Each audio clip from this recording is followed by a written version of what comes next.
Hello guys, Assalamualaikum. Okay, welcome back to my channel. Okay, setelah sekian lama tidak buat video kan. Okay, kali ni saya baru lepas kelas dan berasa macam rajin sikit. Jadi, marilah kita buat video khas untuk kamu. Alright. Okay. Untuk video kali ni agak berbeza sedikit daripada yang sebelum ni. Kalau sebelum ni saya selalu share pasal makanan, pasal travel kan. Tapi kali ni saya datang balik, saya akan share sama kamu berkaitan dengan pelajaran. Okay? Mau tahu pasal apa? Stay tune!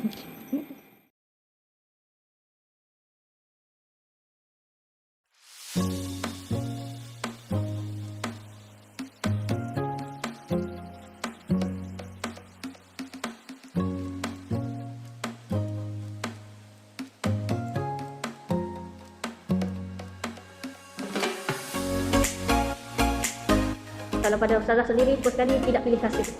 Okey, tidak pilih kasih. Kenapa? Sebab kita dalam mengajar banyak tahap-tahap pelajar, betul tak? Ada yang pandai, ada yang sederhana, ada yang kurang pandai. Jadi kita sebagai seorang guru tidak sepatutnya lah memilih kasih di antara pelajar-pelajar. Bakal guru ni perlu bersedia berhadapan dengan tugas-tugas lain di sekolah seperti pengurusan pentadbiran kan, kebajikan pelajar, keselamatan pelajar, kadang-kadang perkara-perkara yang leceh macam keceriaan kelas. Sebab secara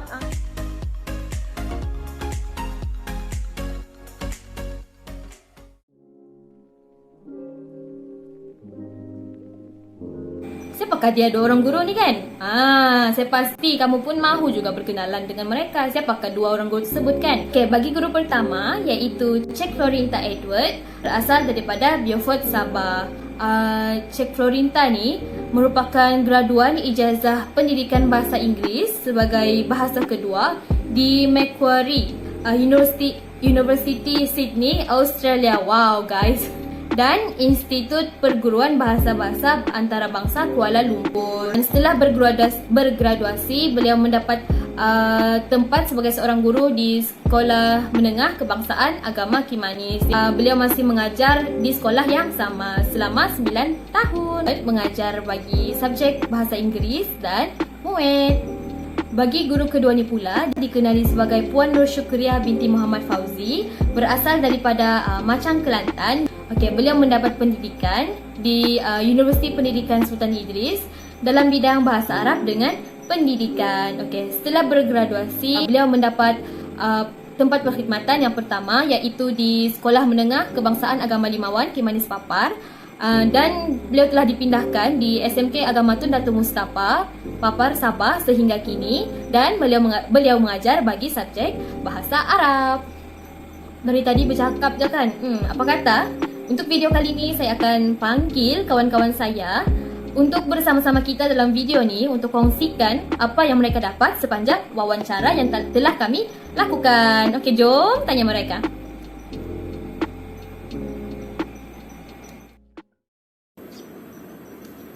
Hai semua. Hai Musfira.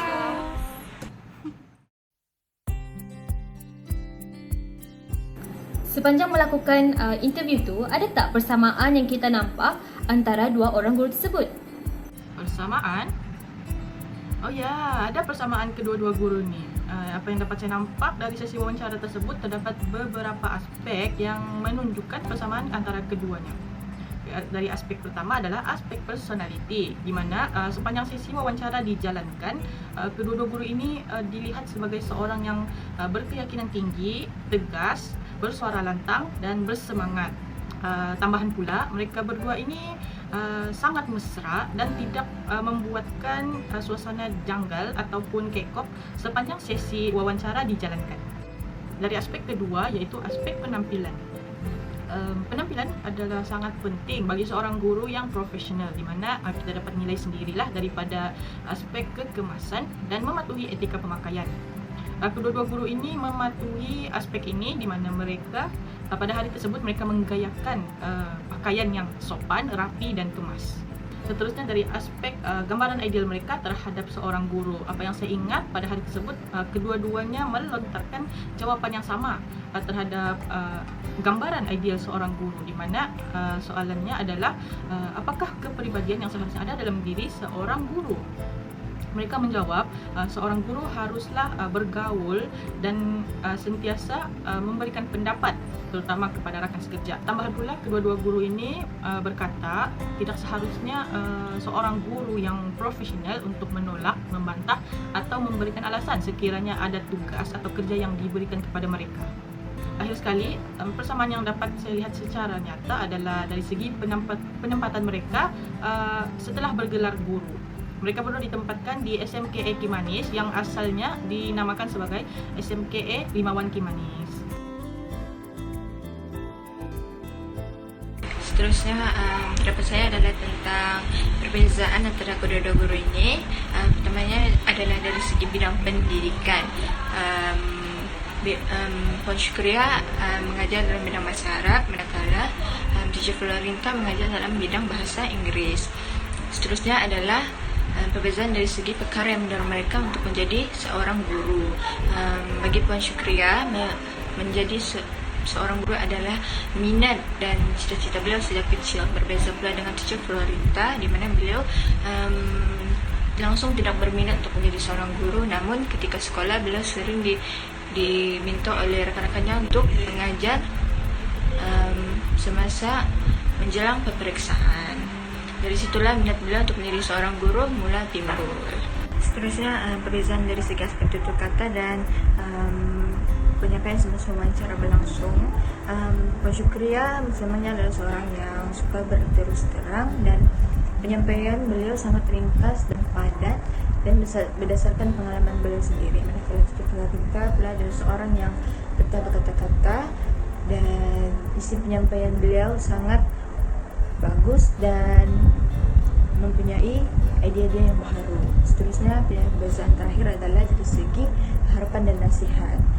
Puan Syukria menasihatkan bahawa untuk menjadi seorang guru mestilah mempunyai sifat penyayang dan tidak memiliki kasih antara pelajar. Dan Teacher Florinta pula menasihatkan bahawa untuk menjadi seorang guru mestilah fleksibel dan sentiasa mencuba.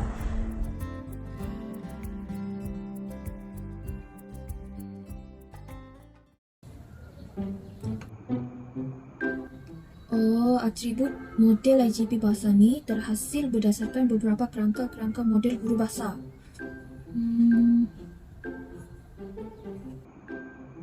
Ain, jom ulang kaji. Ulang kaji tentang apa? Masalah IGP bahasa. Tem-tem ni pula awak nak ulang kaji. Okeylah, jom. Okey, saya ada soalan untuk awak. Secara kesimpulannya, ada berapa atribut yang terkandung dalam model IGP bahasa? A 2, B 4, C 5. Oh, saya tahu jawapannya apa. C kan? Salah. Secara kesimpulannya, model IGP bahasa ada 4 atribut. Yang pertama, personality, kemudian pengetahuan, ketiga, hubungan yang baik, dan yang terakhir, pengajaran. Oh, ingat dah. Personality ni maksudnya satu perwatakan atau sifat peribadi yang perlu ada pada diri seseorang individu. Kalau dalam model IGP bahasa terdapat 10 ciri kepribadian, antaranya berkeyakinan tinggi, berminat untuk mengajar, berwibawa, mencintai subjek bahasa, tulus, humor, rajin, tegas, menepati masa dan berkepribadian yang hebat. Ya, betul. Okey, soalan yang seterusnya. Personality awak tahu, jadi... Mana boleh awak je soal? Mesti ni saya soal awak pula. Okey, apa yang awak faham tentang guru yang berpengetahuan? Alah, senangnya ni. Guru yang berpengetahuan maksudnya guru tersebut mestilah mempunyai pengetahuan yang luas tentang bahasa atau subjek yang diajarinya. Selain itu, guru tersebut perlulah mempunyai pengetahuan tentang ilmu pedagogi, kurikulum, psikologi dan teknologi. Atribut yang seterusnya iaitu hubungan yang baik. Maksudnya, guru tersebut perlulah menjaga hubungan yang baik dengan pelajar dan pihak yang lain. Maksudnya, guru tersebut mestilah bertolak ansur dengan muridnya, bersikap baik, menjaga tingkah laku, menjaga pertuturan, pakaian dan bersahabat dengan murid-muridnya supaya pengajaran tu lagi berkesan. Melebih-lebih pula awak. Memanglah awak tahu awak dah baca tadi kan? Okeylah, last. Saya kurang faham lah tentang atribut yang terakhir tu. Jadi boleh awak tolong explain sikit tak? Macam ni, dalam atribut pengajaran mengandungi 9 ciri kualiti pengajaran, antaranya kreatif dalam pengajaran dan pembelajaran, menggunakan bahan bantu mengajar, memberikan contoh yang mudah kepada pelajar, menyediakan rancangan pengajaran harian dan sebagainya. Hai korang! Jadi, untuk bahagian ni, kita akan mengupas serba sedikit tentang persamaan yang wujud antara atribut dalam model IGP bahasa dengan atribut hasil wawancara kami bersama seorang guru bahasa Arab iaitu Puan Syukriah. Untuk elemen yang pertama iaitu personality, kami telah mendapati bahawa Puan Syukriah memiliki beberapa personality yang juga tersenarai dalam model IGP bahasa. Antaranya ialah keyakinan diri yang tinggi. Hal ini kami dapat lihat melalui gaya dan cara Puan Syukriah menjawab soalan wawancara daripada kami. Yang kedua adalah berwibawa. Hal ini kami dapat kaitkan dengan pengalaman Ustazah Syukriah yang pernah menguasai 3 buah kelas dalam satu masa dan ketiga-tiga kelas tersebut lulus dalam subjek bahasa Arab. Seterusnya adalah pengetahuan. Bagi Puan Syukriah, ilmu-ilmu pendidikan seperti pedagogi, psikologi ataupun kurikulum adalah sangat penting. Kerana itu, walaupun beliau telah bergelar sebagai seorang guru selama hampir 8 tahun, beliau tidak pernah berhenti belajar dan tetap menambah pengetahuan tentang ilmu-ilmu tersebut. Yang ketiga adalah hubungan baik. Atribut hubungan baik yang boleh dikaitkan dengan atribut hasil wawancara kami adalah yang pertama, memahami pelajar. Puan Syukriah menyatakan bahawa sebagai seorang guru, kita perlulah berusaha untuk memahami pelajar dan jangan sesekali bersikap memilih kasih. Yang kedua ialah prihatin dan peka terhadap pelajar. Puan Syukriah menyatakan bahawa sebagai seorang guru, kita hendaklah mengajar para pelajar mengikut tahap kemampuan mereka. Dan jangan sesekali membeza-bezakan pelajar, malah kita perlulah bersikap tolak ansur terhadap pelajar, terutamanya pelajar-pelajar yang lemah. Elemen yang terakhir adalah elemen pengajaran. Kualiti pengajaran yang terlibat dengan hasil wawancara kami adalah pengajaran yang menarik minat pelajar. Hal ini dapat dilihat apabila Puan Syukriah berkongsi tentang amalan pengajaran yang diamalkan selama ini, iaitu dia telah memberikan soalan bahasa Arab mengikut tahap penguasaan para pelajar. Tadi korang dah dengar kan tentang persamaan yang ada pada guru bidang yang telah kami wawancara dengan atribut yang terkandung dalam model IGP bahasa. Sekarang, saya akan jelaskan pula perbezaan antara kedua-duanya. Melalui hasil wawancara yang telah kami jalankan, kami juga mendapati bahawa terdapat sedikit perbezaan yang ada pada guru bidang yang telah kami wawancara dengan atribut-atribut yang terkandung dalam model IGP bahasa. Pertama sekali adalah atribut pengetahuan, di mana dalam model IGP bahasa menjelaskan bahawa seorang guru perlulah mempunyai pengetahuan yang luas tentang teknologi, pendidikan dan subjek yang diajarinya. Manakala menurut pandangan Puan Syukriah pula, guru-guru bukan sahaja perlu mempunyai pengetahuan tentang perkara-perkara tersebut, tetapi guru juga perlulah mempunyai pengetahuan dan berkredibiliti tentang kemahiran-kemahiran lain yang mampu membantu mereka dalam pengurusan dan pentadbiran sekolah. Hal ini kerana tugas guru bukan hanya mengajar murid di dalam kelas sahaja, tetapi guru juga bertanggungjawab tentang perkara-perkara lain seperti menjaga keselamatan murid, mengambil berat tentang kesihatan murid, serta bertanggungjawab kepada kebersihan dan keceriaan sekolah. Samping itu, guru juga bertanggungjawab dalam meningkatkan prestasi dan kecemerlangan sekolah. Seterusnya, atribut yang ketiga dalam model IGP bahasa iaitu hubungan yang baik menjelaskan bahawa guru haruslah sentiasa bersikap baik dan bertolak ansur dengan murid-muridnya. Namun, menurut pandangan Puan Syukria pula, bersikap baik dan bertolak ansur itu haruslah berpada-pada, di mana guru juga perlu bersikap tegas dan sedikit garang agar murid mereka lebih berdisiplin dan mendengar arahan guru. Kesimpulannya, perbezaan yang ada pada guru bidang yang telah kami wawancara boleh dijadikan panduan kepada bakal guru untuk menjadi guru yang cemerlang dan berkualiti. Hal ini kerana segala perkara yang dikongsikan oleh Puan Syukria adalah berdasarkan pengalaman beliau yang telah menjadi guru bahasa Arab selama hampir 8 tahun. Oleh itu, adalah penting untuk kita sebagai bakal guru untuk menimba ilmu dan menganalisis atribut-atribut yang boleh kita teladani.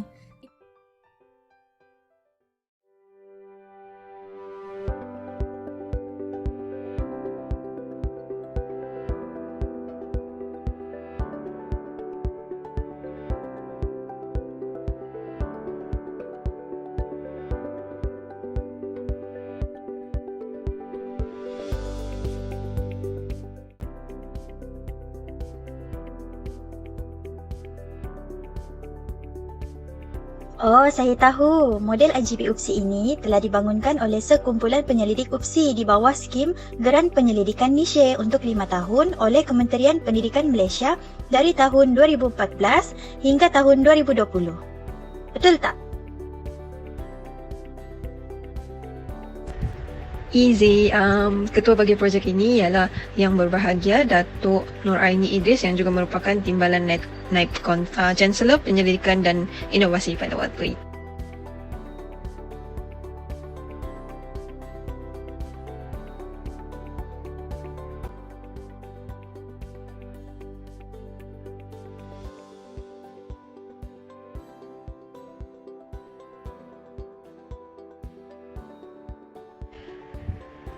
Okay, saya ingat. Yang 3C1A tu atribut guru sarjana kan, ataupun atribut kesarjanaan.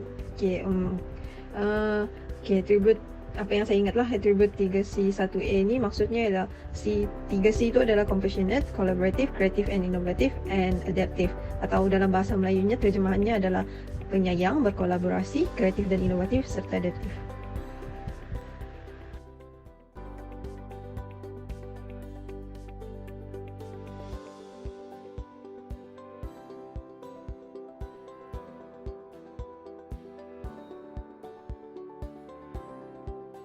Tadi korang dah tengok kan serba sedikit pengenalan tentang model IGP UPSI. Sekarang, apa kata kita tengok persamaan di antara ciri atribut guru sarjana yang terkandung dalam model IGP UPSI dengan atribut hasil wawancara bersama guru bukan bidang, iaitu Cik Florinta. Persamaan pertama adalah berkaitan atribut guru sarjana yang ketiga, iaitu kreatif dan inovatif. Cik Florinta ada menjelaskan bahawa seorang guru itu perlu sentiasa mencari cara untuk memastikan pelajar agar melibatkan diri dalam sesi pengajaran dan pembelajaran. Nampaknya hal ini bertepatan dengan subatribut kreatif dan inovatif yang disebut dalam model IGP UPSI, iaitu analitik dan bersifat ingin tahu. Persamaan kedua pula adalah berkaitan atribut guru sarjana yang keempat, iaitu adaptif. Cik Florinta ada mengatakan bahawa ramai guru yang boleh mengajar, tetapi tidak ramai yang berani berkongsi pendapat dan lebih selesa bekerja di belakang tabir. Tambahnya lagi, seorang guru perlu ada sikap berani bersuara, seperti berkongsi idea, cadangan atau pendapat mengenai sesuatu isu yang boleh mendatangkan kebaikan kepada sekolah. Ciri adaptif juga dapat dilihat melalui pengalaman beliau berdepan dengan situasi yang tidak dijangka sewaktu hari pertama bergelar seorang guru, di mana seorang guru disiplin telah datang dan menginterupsi sesi pengajaran dan pembelajaran dengan menghukum seorang pelajar dari kelas yang sedang diajarnya secara tiba-tiba. Beliau agak terkejut tetapi tetap tenang dan melanjutkan sesi pengajaran dan pembelajaran. Hal ini menunjukkan ciri adaptif guru tersebut yang mana beliau mengawal situasi dengan cekap dan berfikiran terbuka. Okey, tadi korang dah dengar penjelasan mengenai persamaan atribut antara guru bukan bidang, Cik Florinta dan juga model IGPUC kan? Okey, sekarang saya akan berkongsi perbezaan di antara keduanya. Perbezaan pertama adalah model IGPUC diolah untuk memfokuskan satu sasaran utama sahaja, iaitu para pelajar. Manakala Cik Florinta pula mengatakan bahawa klien utama bagi seorang guru itu bukan sahaja para pelajar, namun semua anggota masyarakat yang tergolong dalam komuniti sekolah, termasuk juga ibu bapa dan rakan sekerja. Sememangnya jika anda meneliti intipati yang terkandung dalam model IGPUC, tujuannya hanya untuk mempersiapkan dan membentuk para bakal guru ini untuk berkhidmat kepada para pelajar mereka kelak. Manakala menerusi wawancara bersama Cik Florinta ada menjelaskan dan menegaskan bahawa klien utama seorang guru itu bukan sahaja para pelajar, dan seorang bakal guru itu hendaklah bersedia dalam bergaul dengan semua anggota masyarakat dalam komuniti sekolah tersebut. Baiklah, perbezaan seterusnya adalah atribut-atribut yang diutamakan oleh kedua-dua pihak. Okay, untuk model IGPUC, ianya menerapkan atribut-atribut yang bersifat idealistik, iaitu sifat-sifat yang memang diharapkan dan diinginkan wujud dalam diri seorang bakal guru. Contohnya adalah seperti atribut-atribut kesarjanaan atau lebih dikenali sebagai 3C1A. Berlainan pula dengan Cik Florinta, beliau mengetengahkan kepribadian yang bersifat lebih realistik. Contohnya cekal hati, pandai mengawal emosi dan bersikap profesional. Menerusi hasil wawancara kami bersama Cik Florinta, sebab mengapa beliau mendahulukan kepribadian sebegini adalah kerana seorang guru itu akan berhadapan dengan manusia yang mempunyai pelbagai karena, tingkah laku dan juga emosi. Oleh itu, bagi beliau adalah penting wujudnya ciri-ciri yang disebutkan tadi, kerana ianya adalah sebagai persiapan awal bagi seorang bakal guru itu untuk menempuh hari-hari yang akan mendatang. Terima kasih kerana sudi mendengar perkongsian saya dan semoga bermanfaat untuk semua. So guys, macam mana video kali ini? Saya berharap kamu mendapat manfaat dan input daripada perkongsian kami, dan kami juga sama mendapat banyak manfaat, pengalaman dan input daripada tugasan ini. Dan saya rasa itu sahaja video untuk kali ini. Sekian, Assalamualaikum. Jumpa lagi. Bye.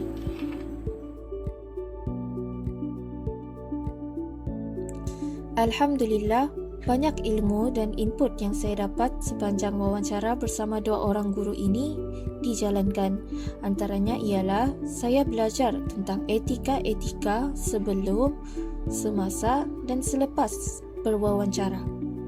Sepanjang melaksanakan tugasan wawancara ini, banyak perkara yang saya dapat, antaranya adalah pengalaman mewawancara guru secara bersemuka, kerana sebelum ini kami banyak melaksanakan tugasan wawancara secara atas talian sahaja. Tugasan wawancara IGP ini banyak beri kesan dan faedah yang baik kepada diri saya dalam proses untuk memperbaiki diri saya pada masa depan untuk menjadi guru yang unggul dan profesional. Alhamdulillah, banyak ilmu yang saya peroleh berdasarkan pengalaman dari guru-guru tersebut sepanjang mereka bergelar guru. Salah satu daripadanya adalah tentang persediaan yang perlu dilakukan oleh seseorang individu itu sebelum masuk ke dalam bidang perguruan, tidak kira dari segi mental atau fizikal. Saya kagum dengan sikap kedua-dua guru ini yang sudi membantu kami dan menerima kedatangan kami dengan tangan yang terbuka. Pada waktu itu, saya sedar bahawa kasih sayang seorang guru itu tiada penghujungnya. Melalui subjek inilah sebenarnya banyak membantu saya dalam mempersiapkan diri selaku bakal pendidik. Dan apa yang paling saya kagumi sepanjang penghasilan tugasan ini adalah nilai kerjasama yang kuat antara ahli kumpulan. Saya telah berjanji kepada diri sendiri bahawa saya akan cuba mengatasi kelemahan ini dengan berusaha bersungguh-sungguh dari sekarang. Tambahan pula, nasihat yang diberikan oleh kedua-dua guru hebat ini sangat memberikan motivasi untuk saya lebih berdaya saing dan lebih berfikiran ke hadapan.